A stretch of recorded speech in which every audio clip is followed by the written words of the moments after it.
We are live. Hey guys, how you doing? Everybody coming in? Oh my gosh, we Um, already have 2 people. My name is Mark with the Rewritten Path. Here with Shadow Pursuit, and we're having a little Saturday night spooky story time in the cemetery Reading it. in light of the upcoming Halloween season. My favorite time of year. So My favorite thing in the world is spooky stuff. yes, indeed. Absolutely a horror fanatic. I wrote a couple of pieces specifically for tonight. I think it'd be pretty cool. I love And all the little parts. Oh. we're gonna read those, and I think it's gonna be a really interesting episode, to say the least. Yes, let's go. So did you said you wrote something specifically for tonight? No. I No. have a couple things that I can talk with you about and share, and I have a little spooky encounter story of my own from my own life because most people I know have some kind of weird spooky story that happened in their life that they couldn't explain. Right. I have one, so I can share that. It's not anything I wrote down special. It's just something I can share, a little tiny story. And then you have Okay. something that you wrote that you want to read, and then we can talk about and I discuss have a lot of spooky fun stories. topics like spiritualism and spooky things and trauma and healing and all the shadows. So let's do it. Got some candles. For the set Mark the it. I had to clear the air. We got some incense burning. We're doing this right. Oh, absolutely. This is all out of respect and out of love. Uh, Come here and light with light. I mean, nobody, no harm. Just want to put it out there as well. You can communicate with me while you're here, but you cannot touch me and you cannot come with me when I leave. So, just to let that be known. So, anybody wants to That's a come very stop good by and say hello. disclaimer. Boundary. It's a very good boundary to be setting. Well, I mean, I'm sitting in the middle of a cemetery, literally surrounded by. Healthy, Mark. Very healthy. So I just want to cover all bases just to make sure. I know all too well. They can catch up with you if you don't. Well, did you want to go ahead and tell your story first? No, you do yours first because mine's just really short. But Okay. let's get right into the mood. We're gonna get heavy with the mood. Let's do it. Even though I'm over here all stoked, like we're gonna talk about spooky stuff. I'm super excited. But I'm gonna have to calm down so we can have a spooky mood. Yeah.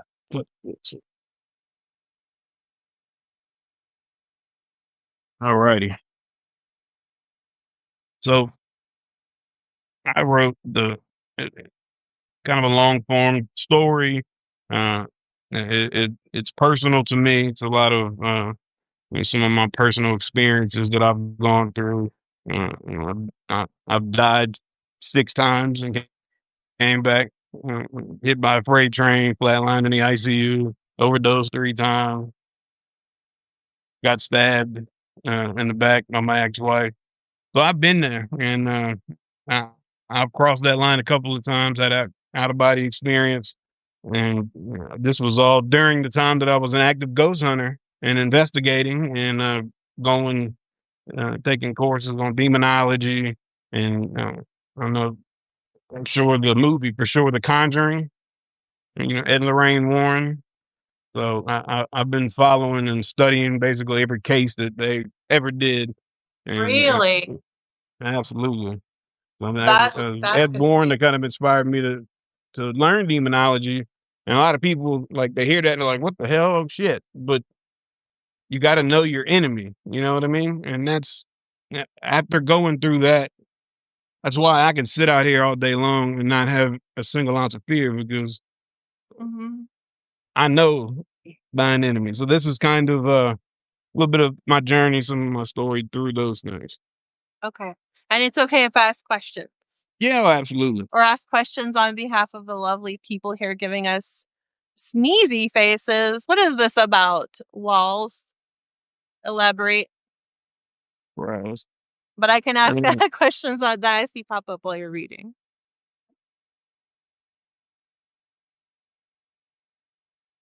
I was never scared of ghosts. Not really. Ghosts are leftovers.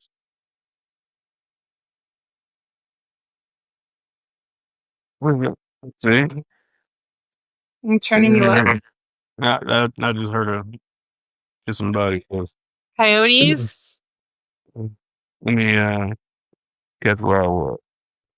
Ghosts are It leftovers. falls. It's gonna be fascinating. Echoes with nowhere else to go.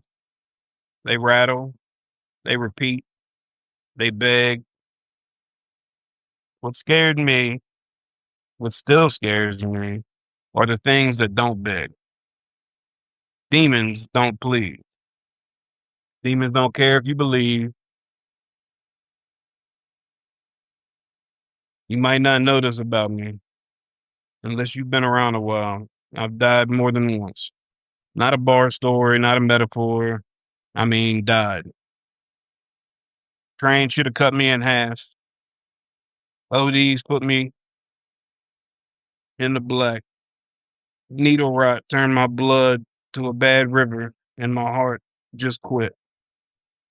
One night on the bathroom floor, stabbed, leaking out. Everything went quiet, except for the voices that weren't supposed to be in the room. Every time I've crossed over, I came back, but I didn't come back alone. They recognized me. Turn my brightness up just a touch. Love it, Wolves. I lose camera now.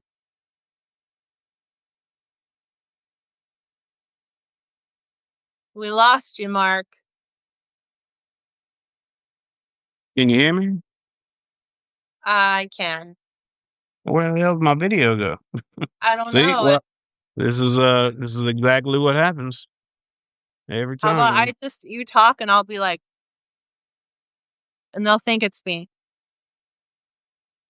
I'm just kidding. Can you see me even? Yeah, I can see you. Okay. I don't know why. Okay. Something's messing with my. Let's see.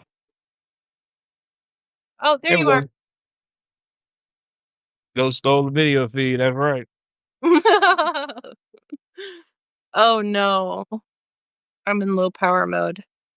BRB.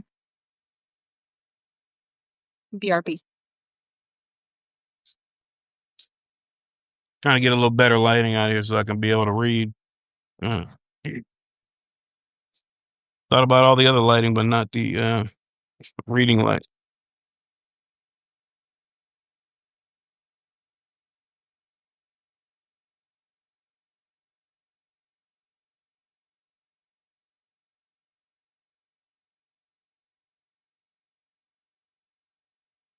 Thank you guys for coming out. I absolutely appreciate it.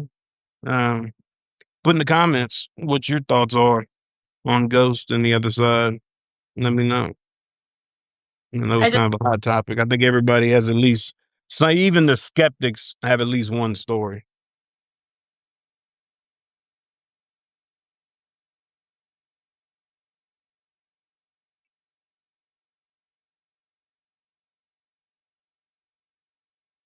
It's a dark night tonight. So sorry, Mark. I have to plug in my laptop in order to charge my phone because I'm too far away from the wall. You good? Technical difficulties. Almost done.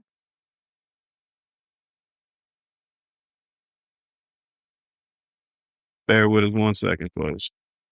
Technical difficulties. Okay. There we go. Is it working? Okay. That should work. Good to go?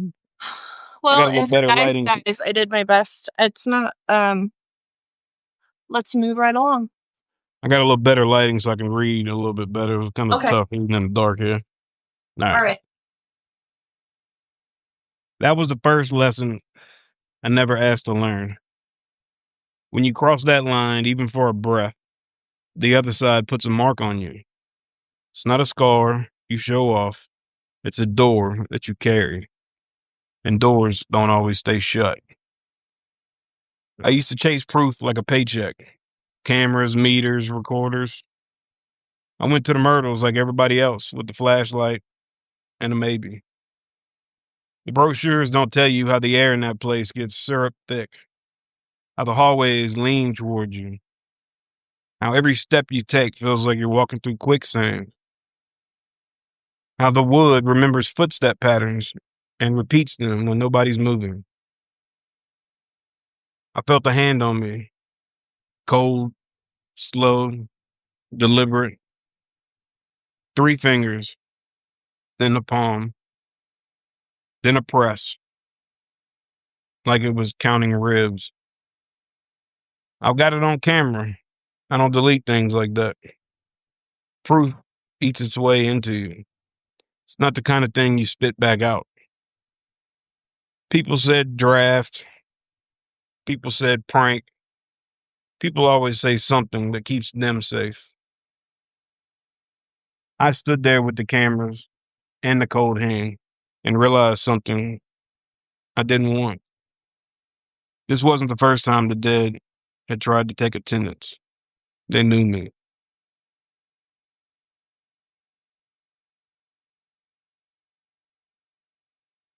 You want to talk about obsession? I found Ed and Lorraine Warren when I was trying to decide if I was crazy or if I was hunted. I read every case I could get, files, notes, those old interviews where they looked too tired to lie. Even drove all the way to Connecticut to visit their gravesite and do a little EVP session. That video is actually on my YouTube. I went to school for demonology, not for a certificate, but for a map. The Warrens don't pretty it up. Infestation, oppression, and possession as the 3 stages of possession. Not theory, roadmap, field manual for storms. Infestation. You feel watched in your own house. The corners get heavy.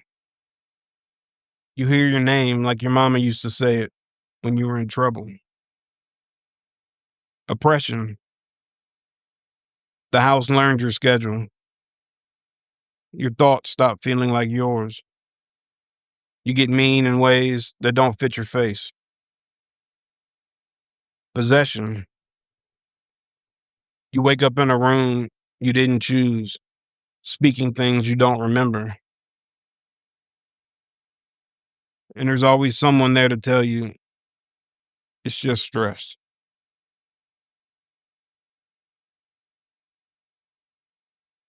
They wait for permission.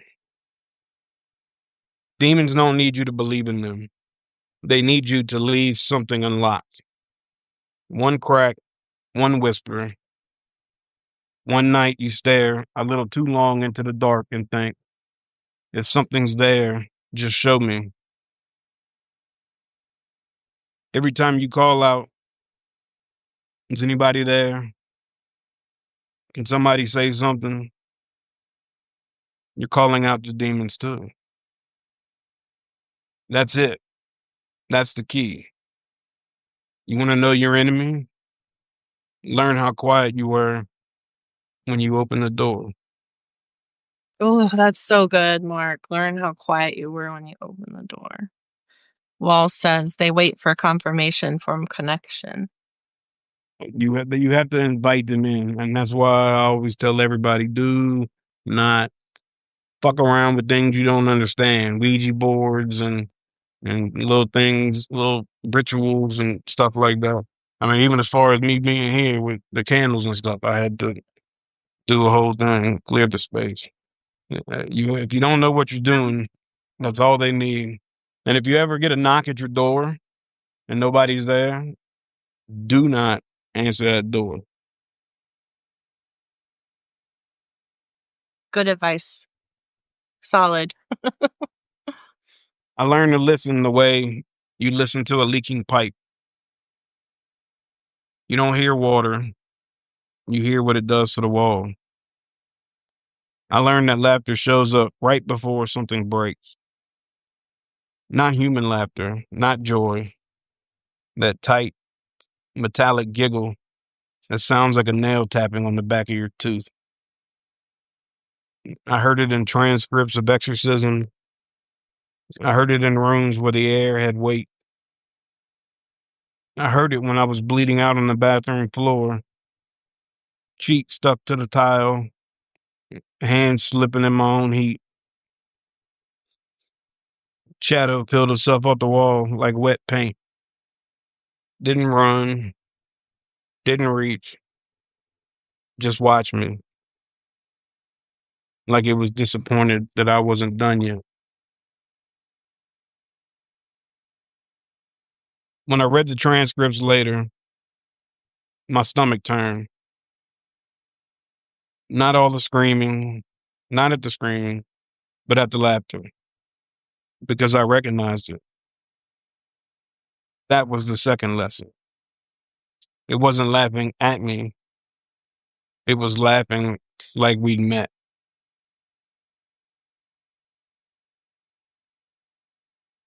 Like we met. Like confirmation. People love to tell me, you shouldn't go looking for that stuff. I don't go looking. I live with the door. Ghost hunting, demonology. It wasn't a hobby. It was me trying to write a manual for a house that keeps flooding. When a storm wants you, you learn the map. You count doors, you count exits. You keep a key in your boot. You make friends with silence. Because silence will tell you everything.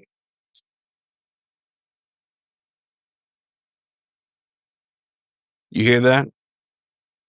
No? Listen harder.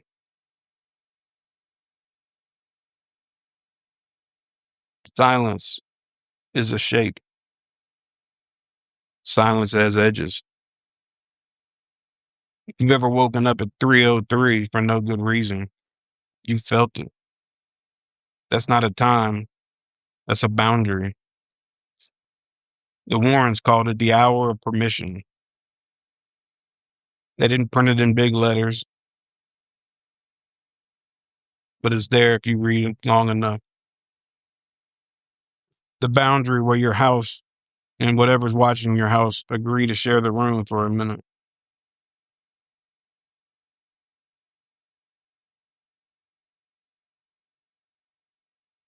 And feel free if you want to jump in and ask me any questions or anything about any of this stuff. Well said that the rejection is a blessing if you can see it in the end of the tunnel. Comment. Yep. Put that in the comments. I brought gear with me tonight. I always do. Gear? What? Gear, yes. Somebody really liked that immediately. They're like, yes, gear. What the fuck is gear? You have like a EMF meter? The camera. You said no Ouija boards. Well, I don't do the Ouija boards. I love direct communication and EVPs recording and basically just looking because they're out there.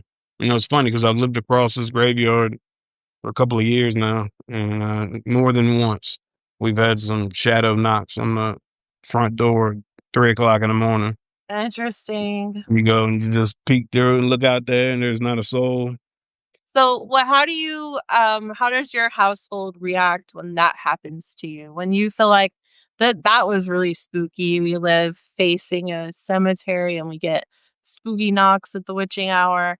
And do you like, oh, well, just another day here in Louisiana, or does it freak you out, or it doesn't freak me out personally. No?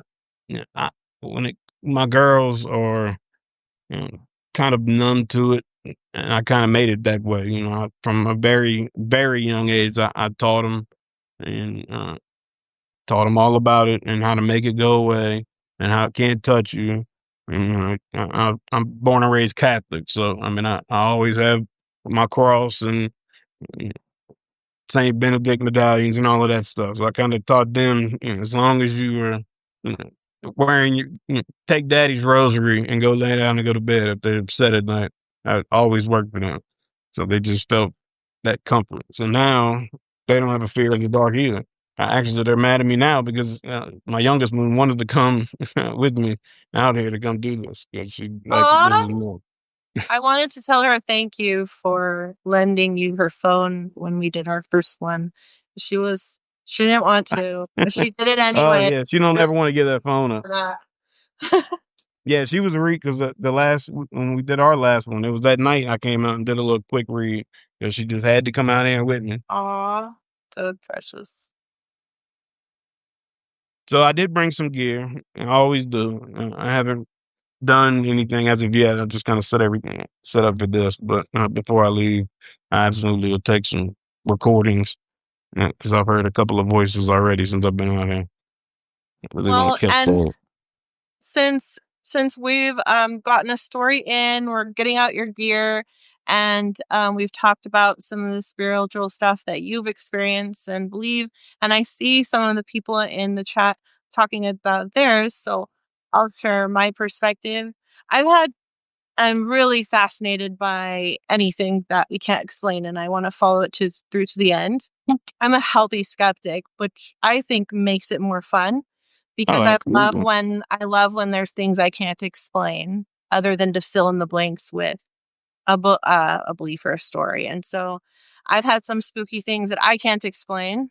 And although I see what people call ghosts, I see it a little differently. My theories or whatever, like why it's there and what we're seeing and stuff. But I still believe that people definitely have these experiences. We're riddled with wacky experiences we shared ourselves with, and some of it, if you track it down, it has a good logical explanation, and some of it is like, no, this just doesn't. I know what I experienced. And so, Not everything has an explanation. That right, is and absolutely true. in order to stay wise at all, we have to constantly admit we don't have the answers where a lot of it's concerned. I'm spiritual, but I'm an atheist. So I have my own, and then I see that people in there. So we're all coming together for cool, fun stories, and we're going to relate in our spooky experiences or unexplainable events that we like and that spook us, and that we can all just talk about and have theories and experiences. Oh, No, absolutely. I think the mystery is so delicious in all of it. There's definitely a lot to this world that we don't know and don't understand. Right. And I'm a There's little a bit lot of witchy. meaning to it somewhere. Yeah, in my ways. I'm a little witchy in my ways. And so, like, when you talk, and it all fascinates me so much when you said you took classes on demonology. I was like, we're going to have a conversation separate from this where I get to, or maybe we can do a whole nother one, you and I, and we can Oh yeah, dig into absolutely. that. And I can have so many questions. Anyways, so everyone feel comfortable to share from your own perspective and your own beliefs. Just 100%. share And I was born and raised Catholic.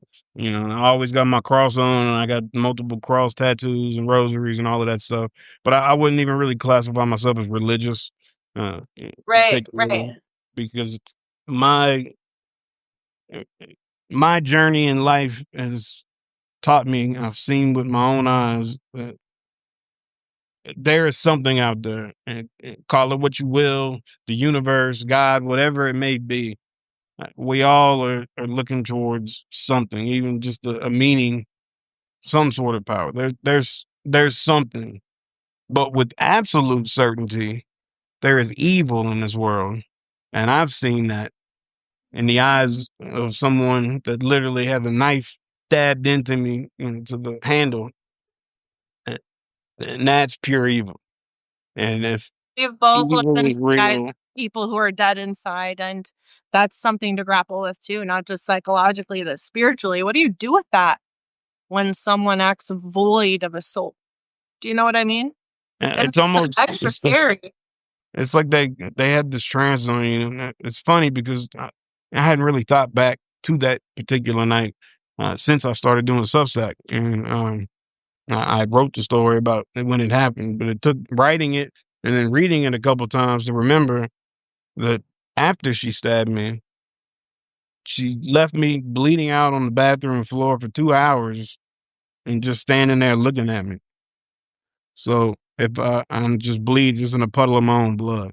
So had I not stopped bleeding myself and died right on that floor, it wouldn't have bothered her in that moment. She was literally sitting there watching it, and that, to me, that was the evil that overtook her. That wasn't the woman that I married, and mental illness really, really pushed her to the brink of insanity. But it was something so much more than that. It started with that. Do you feel that if she had actively sought help, that you would have ended up in that position with her? I don't believe so. Now I tried, and that's another. Well, it's not That's you. She another would story. have to have wanted it. And that's why Right, I said if she had actively sought help, which most people in this situation, the attackers don't. And that's why they get worse and worse. But right. Yeah. I think about my abusers growing up, and I've wondered many times, not that it's consequential either way, but I've wondered, what if they realized something was wrong with them when they were young adults, and that they hurt people without feeling bad about it? What if they actually were concerned about that and then went and worked really hard on themselves with, would my sister and myself have suffered so much at the hands of people who you would label evil, that they're dead inside, right? But the loop is, of course, we'll never know because it didn't happen. It hardly ever happens. But the loop is that you'd kind of have to not be that person in order to be the kind of person who would go get help about it. You know what I mean? Because to be the kind of person who can stab someone, watch them bleed for 2 hours is not the kind of person. And, to abuse them consistently up until that point is not the kind of person that's going to want to face the kind of person they are. Yeah. At that point, she was gone beyond the point of return, and it was even creepier at that particular time. That was because it ended with the stabbing, but it started with this 3-day bender on Adderall, and it was probably about 3-4 weeks of just the fucking scariest month of my life. And Wow. during that particular time, like, she literally wrote up like a soul contract and shit, like, and wanted me to fucking do like this blood contract with her to prove my loyalty to her and all. We've been married for 19 years at this point, and I never. So that's a red flag. So Just a little comic. I knew, and she did all of this stuff with me in the beginning. But she was there at the Myrtles and investigated with me and was just as upset and the whole nine. But something happened somewhere. She, in the beginning at least, always said when we went to the Myrtles that she caught an attachment that night at the Myrtles.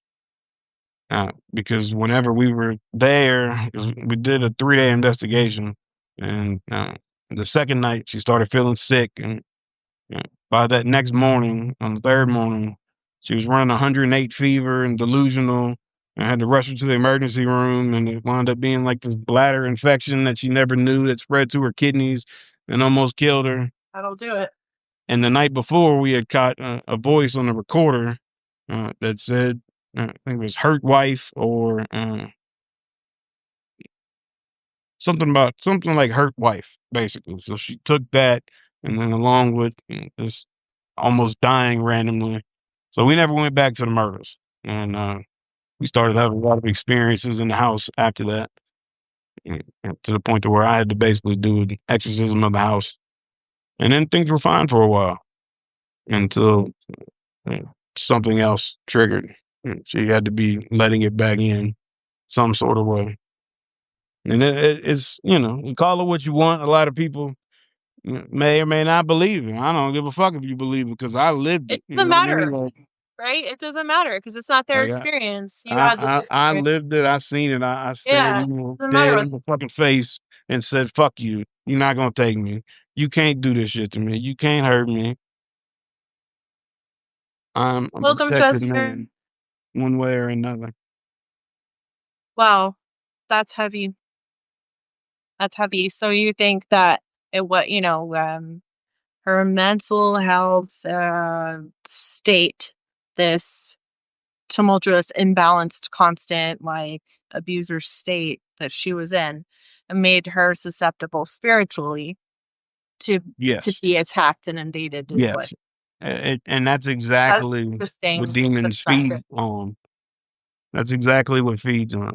They feed on that stuff, and they look for that depression, and they get in your mind, and that's where the three levels of possession start. And that infestation, when they show up, oppression, they beat you down and make you feel like you're Like negative worthless, self talk and and exactly, and beat you and basically break you down to where there's nothing left of you, and you can't fight anymore. And then that's when they take over.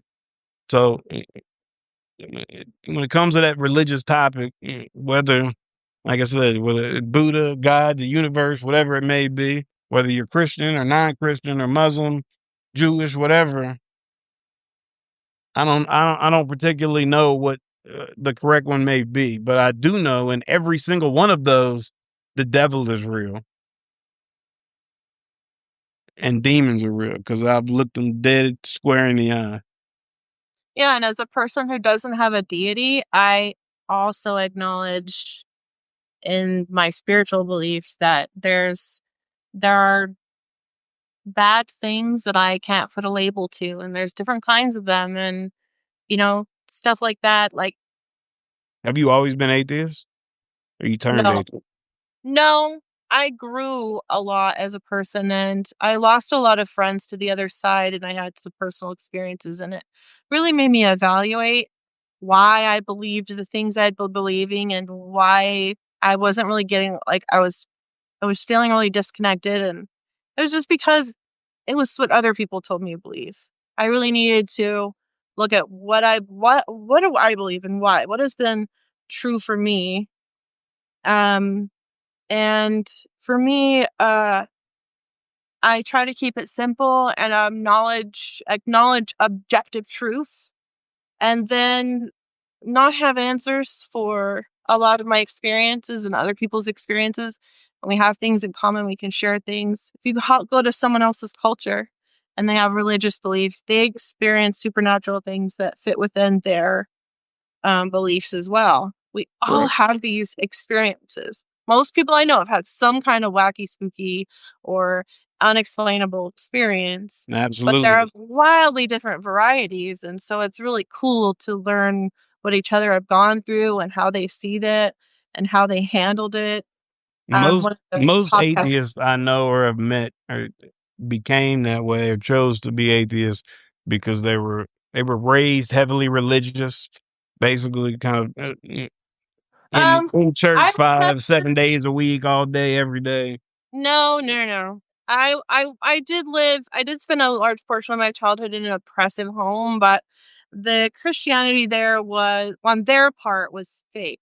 I was the one who attached to. I was very heavily involved in church and worship most of my into my 30s.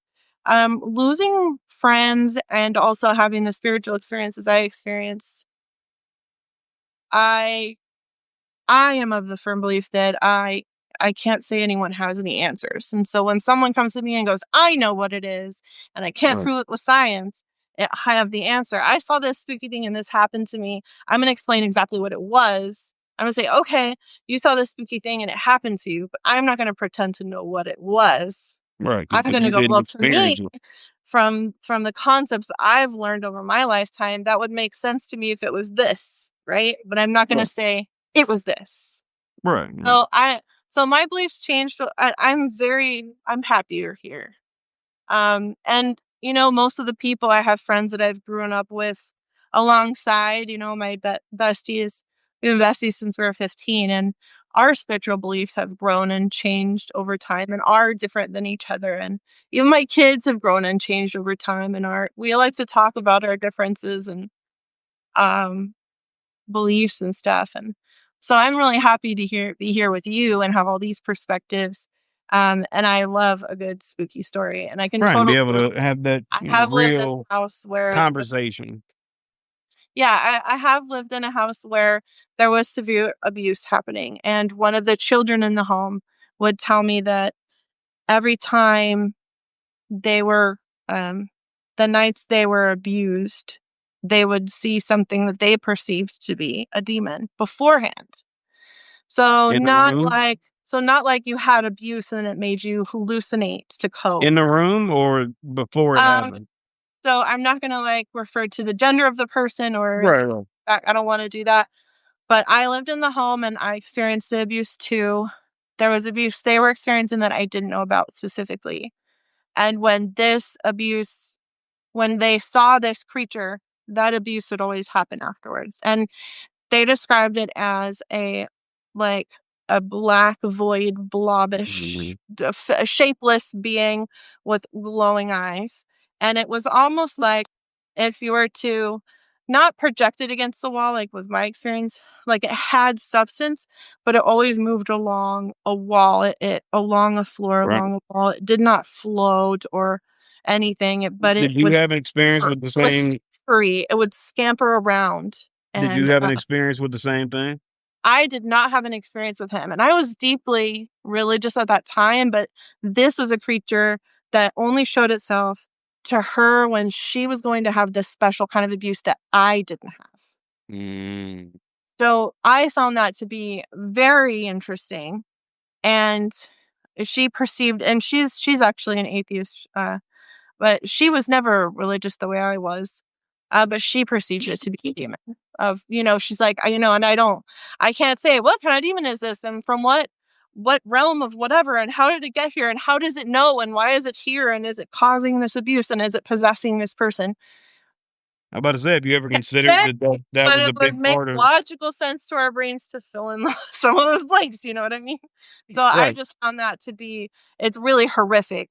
Have you ever considered the fact that that may be one of the main Yeah, causes? of course.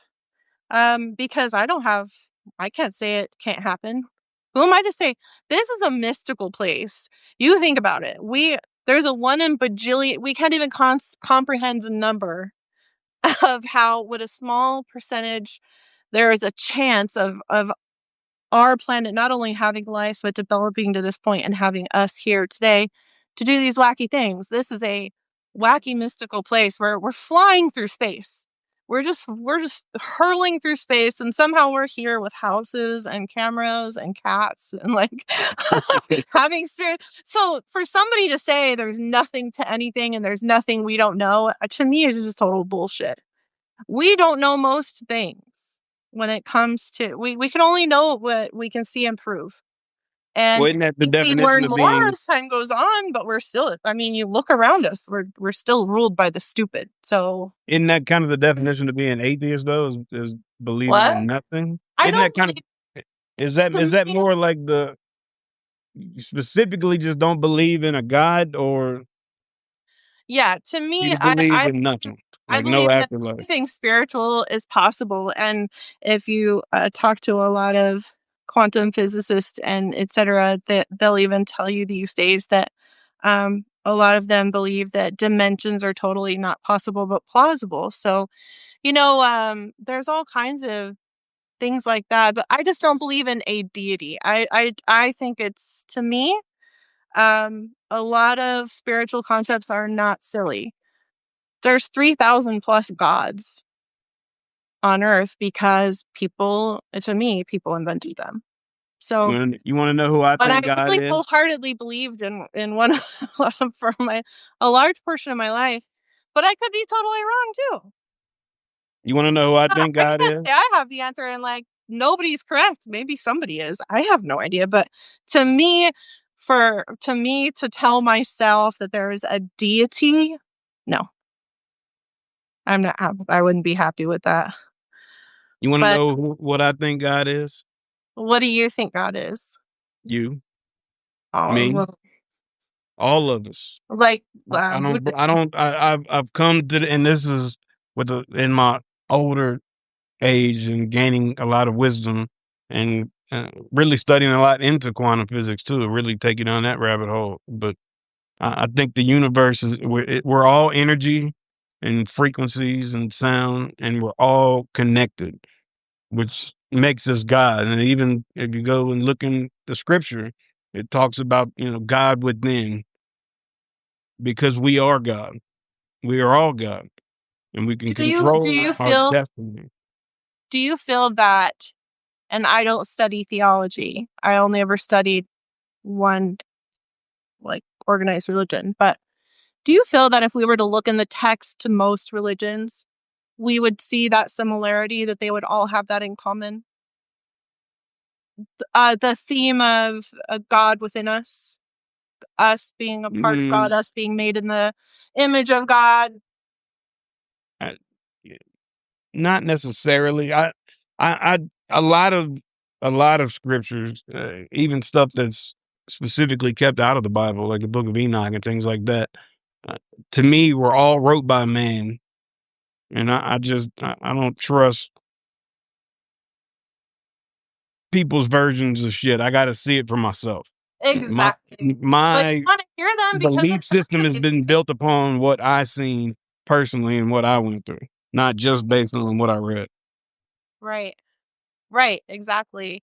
We as we grow older, we evaluate the things that we're told to believe, and we start having experiences and objectively evaluating those experiences and going, how do I reconcile that with what I was told to believe? And then whether we believe parts of that, we carry that with us or not, or we trash the whole system and we develop our own from the ground up. But we all develop this unique belief system that grounds us and goes, I understand myself now. And Right. this is how I understand how to commune with animals better. And I understand how to appreciate the earth better and take Right. care of myself better and Because that's how be we more were. compassionate to That, creatures and humans. that information has been kept from us as a society, because they literally want to keep us down and prevent us from learning how great we actually are and the things that we're capable of doing. We are pretty great Oh, absolutely. and capable. We do some badass things. Can do anything. Just You stupid shit me too. writing, just as a small example. When I started writing just a few months ago, really, and when I started writing, I said immediately, I'm writing a book. I'm publishing that motherfucker. I will be published. This is And going you to take will.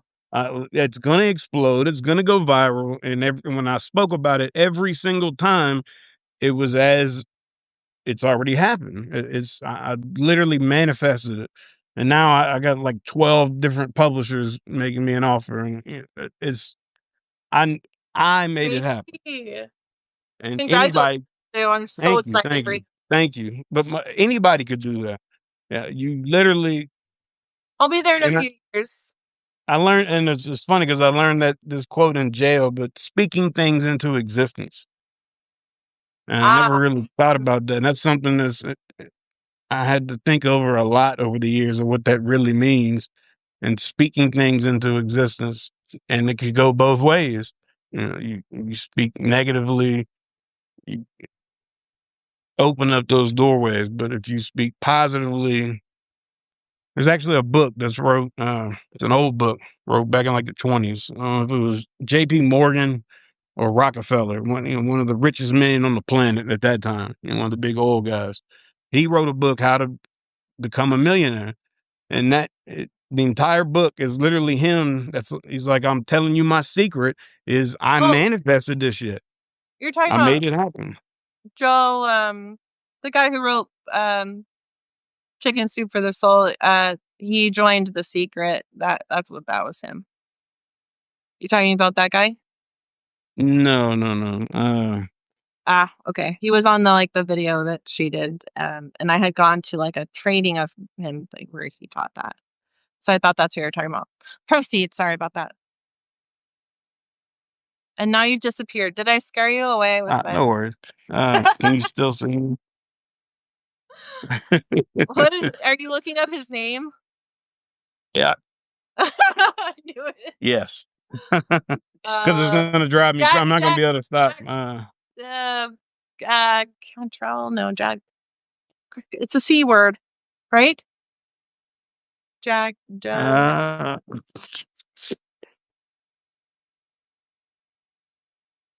Why is my computer again? That's Canfield. because I'm out here in the cemetery. I'm telling you. Was it Jack Canfield? Not that I'm advertising him, guys who are listening and watching. Please don't go buy a book by Jack Canfield. I do not support him. But we were just relating about like trainings that somebody did that were like ones that he did. Hi, Sarah and Forever. Oh my God, Chester, you're the sweetest, and I appreciate you so much. And just like Can you hear me? Yeah. Did you see what Chester wrote, Mark?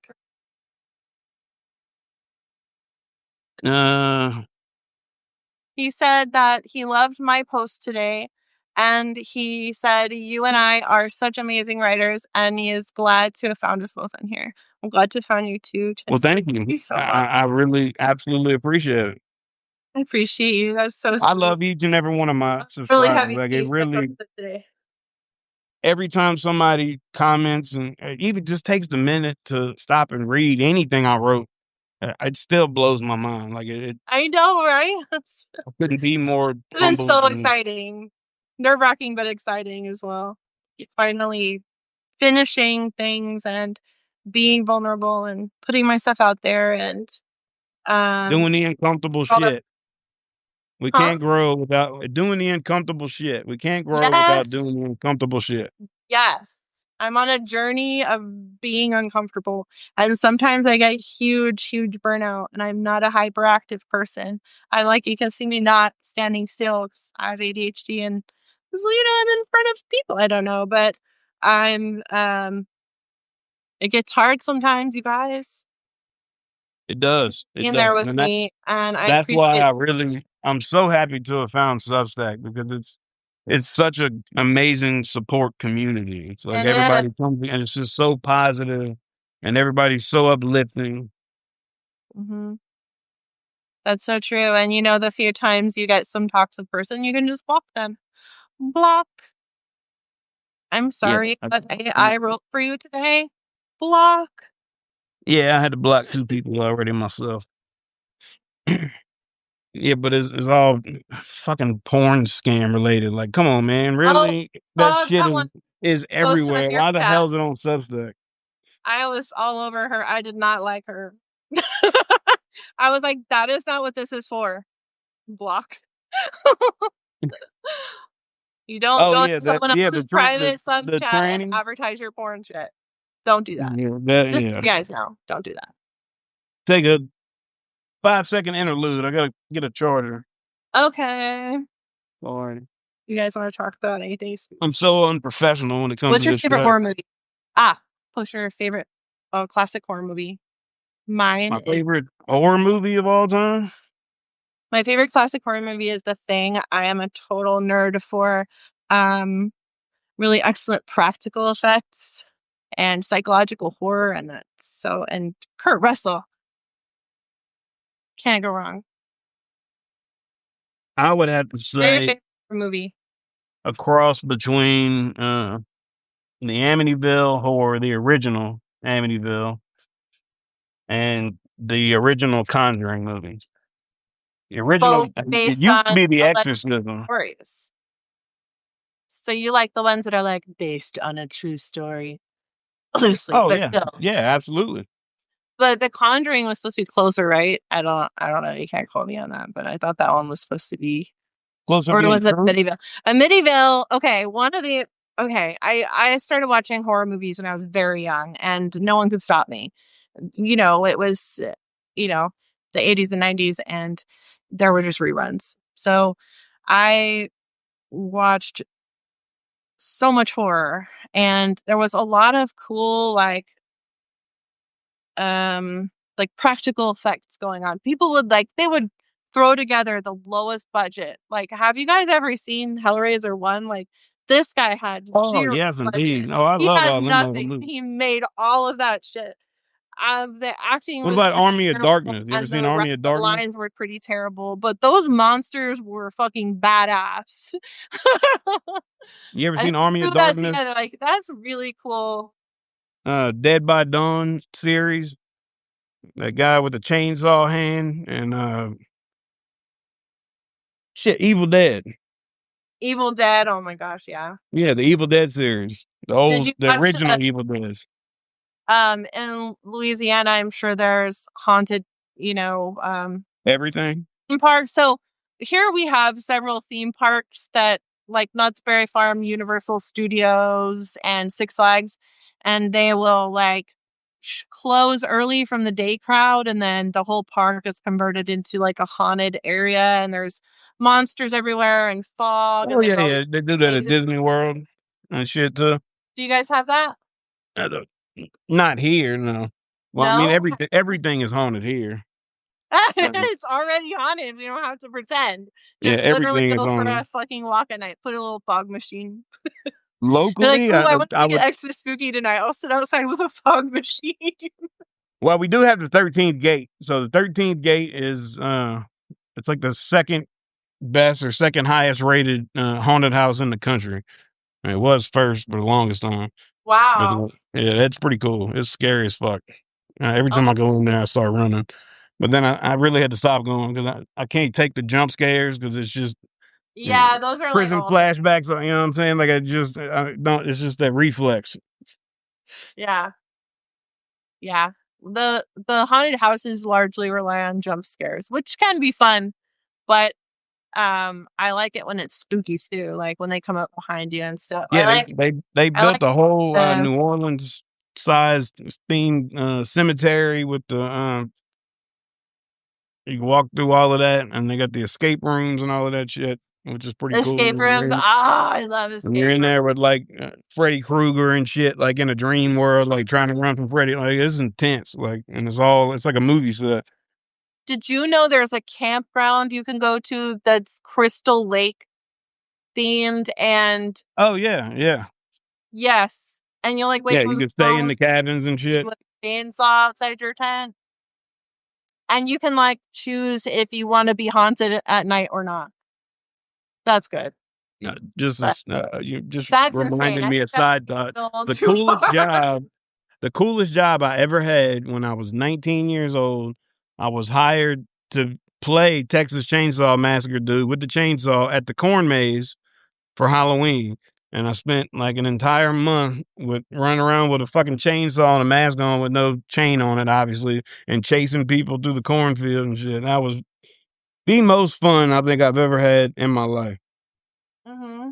That was Yeah, definitely a cool job. it's crazy thrill. It's like a form of adrenaline junkie that people don't understand when you don't.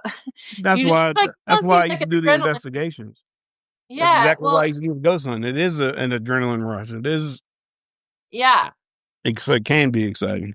And when you mix like macabre interest and stuff like that and curiosity and that is dark and unexplainable, then you get somebody who loves like all the sci-fi and horror and these spooky night spooky stories. What are we gonna do next? Well, I still have some of the story left. You want me to continue reading Oh, on this, okay. or you want to read yours? No, you finish. I just have a little ghost story. I don't have anything written.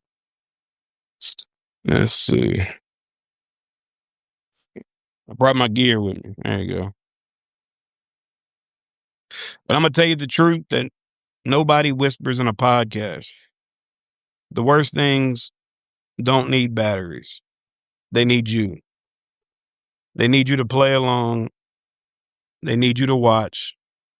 They need you to say, okay, but just show me once. I used to think doors open with Latin and candles and chalk on floors. That's the movies talking. The real doors open like this. You hold on to a grudge until it turns into a pet. You feed a fear until it learns your footsteps. You repeat a lie to yourself until your mouth moves without you. Huh. That's permission. Someone asked me once if demons read minds. No, they read patterns. They read how you put your keys in the same bowl every night. They read how you always check the back seat and how you never check the attic. They read how you skip a prayer for a week and tell yourself it's fine. I'm not preaching because I ain't a preacher. I'm a man who's seen the map and I know where the black ice is. I'm not here to wake anybody. I'm here because it's September almost. And this is the part of year where the fabric thins and the door doesn't need your whole hand, just a breath on the latch.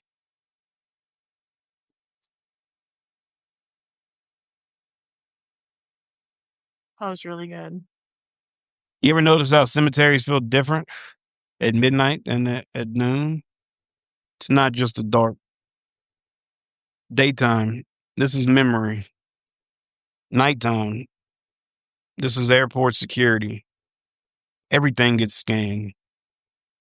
You step between these markers and things check you for a mark. I've got mine. I earned it. Or maybe I didn't. Maybe it was put on me the first time I went blue and quiet and didn't come back when I was called. When you carry a door, the ground pays attention. Oh, that's so good. I see doors everywhere now. Mirrors, screens, titles at the bottom of a live stream that say live in red, like a drop of something that didn't finish falling. People think the grave is the door. The grave is the label. The door is the thing you bring with you when you can't stop staring at a corner because the corner is staring back at you. Let me circle back because this is long. This is a long road, and I don't want to lose you. I started with ghosts. I graduated to demons, but the test was never out there. It was in me. The way my hands shake, or don't. The way my voice drops. The way I look left when I think about the bathroom floor. The way I still keep a towel under the sink because old blood memories don't rinse away. Demons don't need you to murder anybody. They just need you to agree with them. They need you to say, fine, I am what you say I am. They need you to stop fighting. They want your hand steady for the wrong work.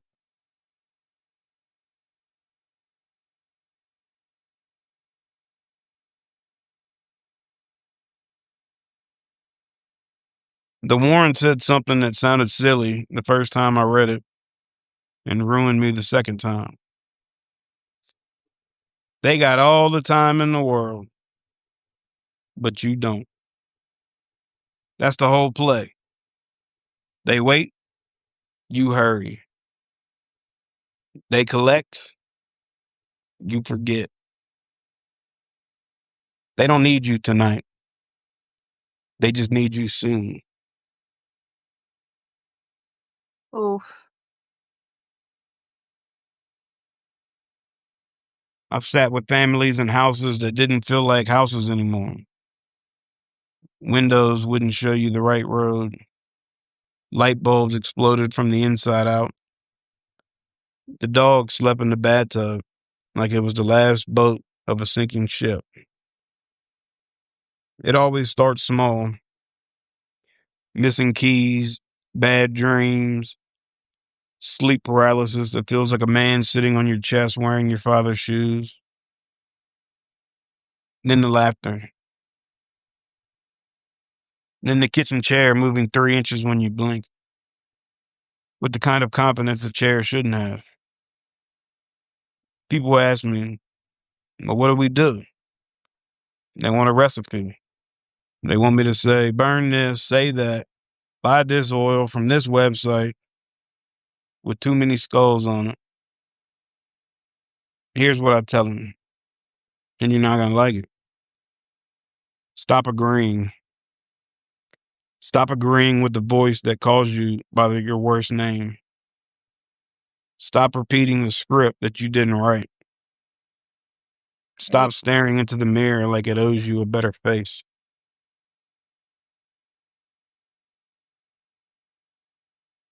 You think that sounds too simple? Good. Simple as the door you've been walking past.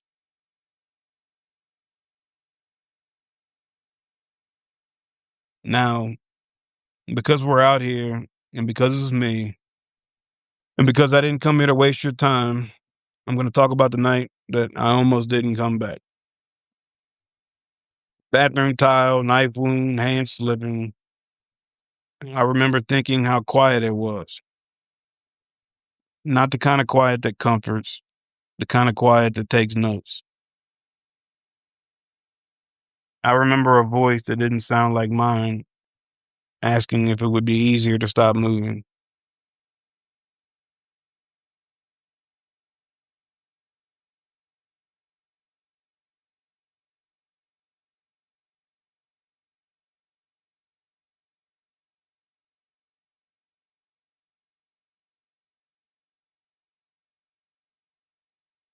You froze, Mark.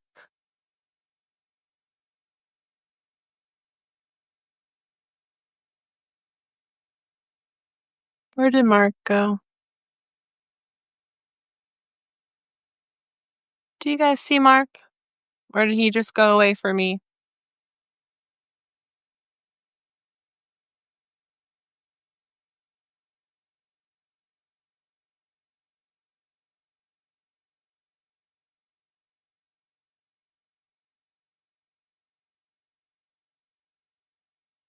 Let me text Mark.